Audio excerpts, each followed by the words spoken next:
Podobno w życiu są dwie nieuniknione rzeczy, a mianowicie śmierć oraz podatki. A ponieważ dzisiaj znowu jestem w szpitalu, to o śmierci może pogadamy sobie innym razem. Zapraszam na odcinek.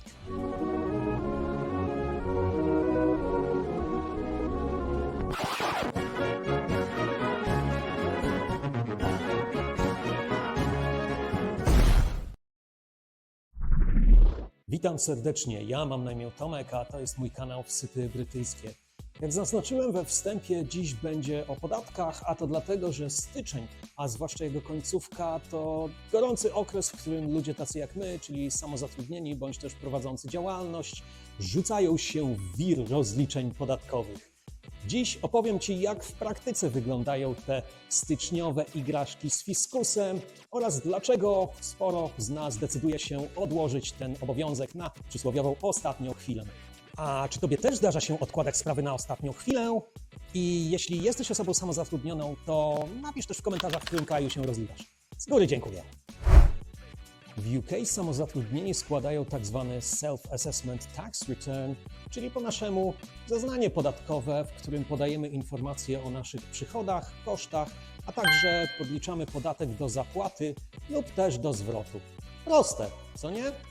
A jednak jak się w to wszystko bardziej zagłębić, to okazuje się, że jest tam trochę tych zawiłości. Co ciekawe, rok podatkowy w UK kończy się 5 kwietnia, a czas na rozliczenie podatków, zwłaszcza online, mamy do 31 stycznia roku następnego. Nieźle, prawda? Zapewne jeśli mieszkasz w Polsce, to już Ci się nóż w kieszeni otwiera, ale z drugiej strony wielu z nas na wyspach zamiast od razu zabrać się do roboty, postanawia zwlekać do ostatniej chwili. A dlaczego? Jak myślisz, co nas tak zniechęca?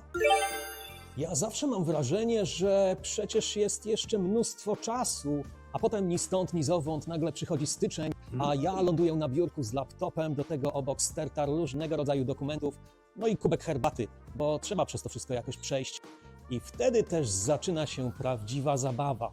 Bo trzeba przewertować wszystkie maile w poszukiwaniu faktur, potem jeszcze rozgrzebywanie paragonów, które nie wiedzieć czemu, przecież zawsze leżały w tym samym miejscu, natomiast jak przychodzi co do czego i trzeba znaleźć ten właściwy, to one w magiczny sposób znikają.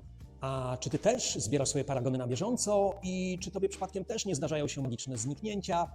Napisz proszę w komentarzach. Kiedy już ogarniesz swoją papierologię, nadchodzi kolejny etap, nie mniej wyzywający, a mianowicie zabawa z systemem HMRC, czyli brytyjskiego urzędu podatkowego. Bo wszystkie dane trzeba jakoś wprowadzić, a w mojej głowie wtedy dominuje jedna myśl, a mianowicie, czy ja wszystko wpisuję dobrze i czy wszystko dobrze policzyłem. I nie daj Boże, żeby zdarzył się jakiś błąd, bo nawet najmniejszy błędzik na pewno nie umknie uwadze owego HMRC.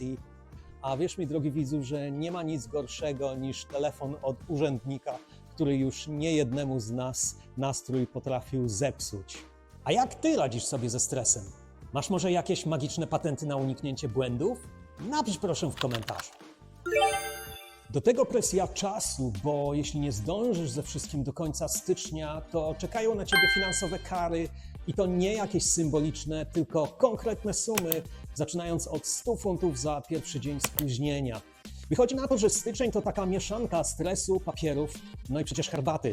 Bo jak z tym wszystkim inaczej sobie poradzić? A może Ty masz jakąś magiczną metodę? Daj znać w komentarzach.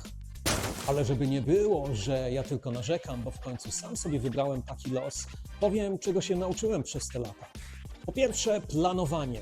Jak dla mnie ogarnianie wszystkich paragonów, faktur i innych stet papierów na bieżąco to dużo lepsza strategia niż robienie wszystkiego na przysłowiową ostatnią chwilę, ale za jednym zamachem, bo przecież czas goni, a my koniec końców chcemy, żeby wszystko było zrobione dobrze, prawidłowo i możliwie bezstresowo.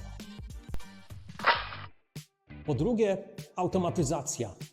Są dostępne aplikacje księgowe, dzięki którym życie naprawdę staje się dużo prostsze, bo wystarczy tylko wpisać odpowiednie cyferki w odpowiednie kratki, a apka zrobi resztę roboty. Powiedzmy, prawie resztę.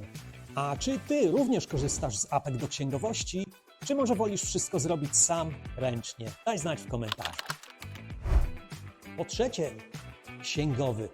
Czasem naprawdę warto zainwestować w profesjonalistę, gdyż może to nam oszczędzić czas, nerwy, a niejednokrotnie nawet pieniądze.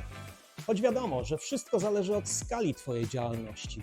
A czy Ty również korzystasz z usług księgowego, czy może wolisz robić wszystko sam? Daj znać w komentarzach. I tak to wszystko wygląda w telegraficznym skrócie. Styczeń to miesiąc pracy i stresu, ale z drugiej strony też satysfakcji i ulgi, kiedy wiem, że wszystko jest zrobione dobrze, na czas, a ja mogę ze świętym spokojem kliknąć na przycisk Submit, czy też Prześlij.